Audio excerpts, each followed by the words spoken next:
Good morning everybody, कैसे हैं आप सभी। कल मेरा एग्ज़ाम था 5 अक्टूबर को, फोर्थ शिफ्ट में एग्ज़ाम था IPS क्लर्क का। तो फोर्थ अक्टूबर हो या 5 अक्टूबर हो, क्लर्क प्री का एग्ज़ाम जो था वो इजी था। उसके बाद मुझे याद नहीं है कि 11 अक्टूबर को एग्ज़ाम है या नहीं है। फिर मैं आपको बताती हूँ कि मेरे कितने अटैम्प्ट्स रहे थे और मुझे एग्ज़ाम का लेवल कैसा लगा। तो एग्ज़ाम का लेवल तो ईजी था। सबसे पहले मैं आपको बता देती हूँ क्वांट में मेरा कितना अटैम्प्ट था। क्वांट बिल्कुल ईजी आई थी, एकदम ही ईजी आई थी। उसमें क्या हुआ कि एक दो क्वेश्चन मुझे मतलब कि दो दो बार अटैम्प्ट लेना पड़ा, क्योंकि अर्थमेटिक के अलावा भी उसमें 3-4 क्वेश्चन थोड़े अलग टाइप के थे। इसलिए वो उनका पैटर्न क्या है हमें पता नहीं होता है, फिक्स नहीं होता है। तो थोड़ा सा हमें उसके बारे में सोचना पड़ता है, फिर उसे अटैम्प्ट करना पड़ता है। इसलिए 35 में से मेरे जो अटैम्प्ट थे वो 33 थे क्वांट में। आगे चलते हैं। आगे इंग्लिश में 30 में से मेरे 29 अटैम्प्ट थे।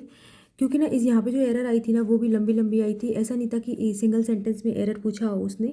और डायरेक्शन पढ़ना बहुत ज़रूरी था। कहीं पे इनकरेक्ट पूछा था और कहीं पे करेक्ट पूछा था, जो कि वरुण चित्रा सर हमेशा जोर देते हैं कि पहले डायरेक्शन पढ़ो, अदरवाइज चीज़ें बिगड़ जाएंगी। और उसके बाद ना कल ये हुआ था कि इंग्लिश मुझे लेंदी लगी थी। आप भी बताना आपको कैसी लगी। बिकॉज वहाँ पे उसने पैराजम्बल अगर वो देता है ना तो सेंटेंस रीअरेंजमेंट को वो अवॉइड करता है, लेकिन उसने कल पैराजम्बल भी दिया था और सेंटेंस रीअरेंजमेंट भी दिया था। तो मुझे ऐसा लगा कि थोड़ा सा उसने ज़्यादा कर दिया था मैटर को, तो लेंदी सा हो गया था पेपर। ठीक है। एंड देन रीजनिंग पे चलते हैं। रीजनिंग में मैंने 35 में से 30 अटैम्प्ट किए थे। और भी हो सकते थे, ऐसा नहीं है, क्योंकि रीजनिंग में डुएबल ही थी, ईजी थी। बट एक पजल आई थी, जिस मंथ वेस्ट जो पजल आई थी ना उसमें WXY X कुछ करके ऐसा था।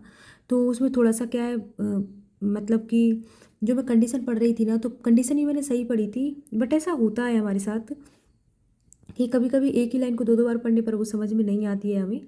तो ऐसा ही मेरे साथ हुआ था। तो ओवरऑल जो अटैम्प्ट मेरे बने हैं वो 92 बने हैं। अब मैं आपको एक इम्पोर्टेंट बात बता देती हूँ कि स्टेट वाइज कट ऑफ जाती है इसकी, और मैं राजस्थान से हूँ।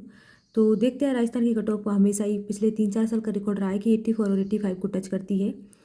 फिर देखते हैं क्या होता है इसमें। जो तो रिजल्ट आएगा जब भी पता चलेगा क्या रोल रहता है नॉर्मलाइजेशन का।